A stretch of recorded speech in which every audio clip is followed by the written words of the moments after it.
देवराजसेव्यमानपावनाङ्घ्रिपङ्कजं व्यालयज्ञसूत्रमिन्दुशेखरं कृपाकरं नारदादियोगिवृन्दवन्दितं दिगम्बरं काशिकापुरादिनाथकालभैरवं भजे। भानुकोटिभास्वरं भवाब्दितारकं परं नीलकण्ठमीप्सितार्थदायकं त्रिलोचनं कालकालमम्बुजाक्षमक्षशूलमक्षरं काशिकापुरादिनाथकालभैरवं भजे।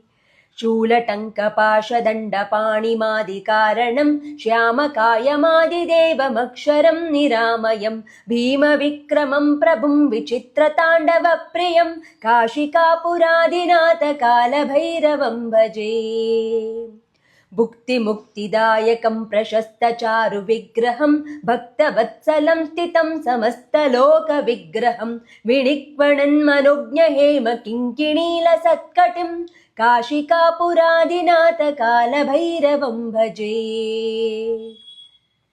धर्मसेतुपालकं त्वधर्ममार्गनाशकं कर्मपाशमोचकं सुशर्मदायकं विभुं स्वर्णवर्णकेशपाशशोभिताङ्गमण्डलं काशिकापुरादिनाथकालभैरवं भजे।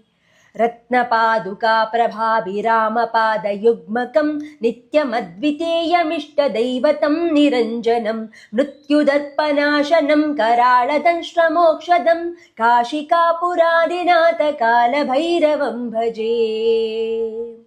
अट्टहासभिन्नपद्मजाण्डकोशसन्ततिं दृष्टिपातनष्टपापजालमुग्रशासनम् अष्टसिद्धिदायकं कपालमालिकाधरं काशिकापुरादिनाथकालभैरवं भजे।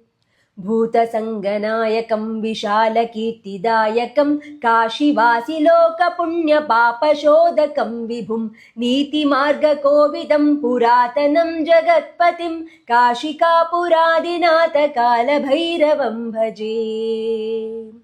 कालभैरवाष्टकं पठन्ति ये मनोहरं ज्ञानमुक्तिसाधकं विचित्रपुण्यवर्धनं शोकमोहलोभदैन्यकोपतापनाशनं ते प्रयान्ति कालभैरवाङ्घ्रिसन्निधिं ध्रुवम् काशिकापुरादिनाथकालभैरवं भजे।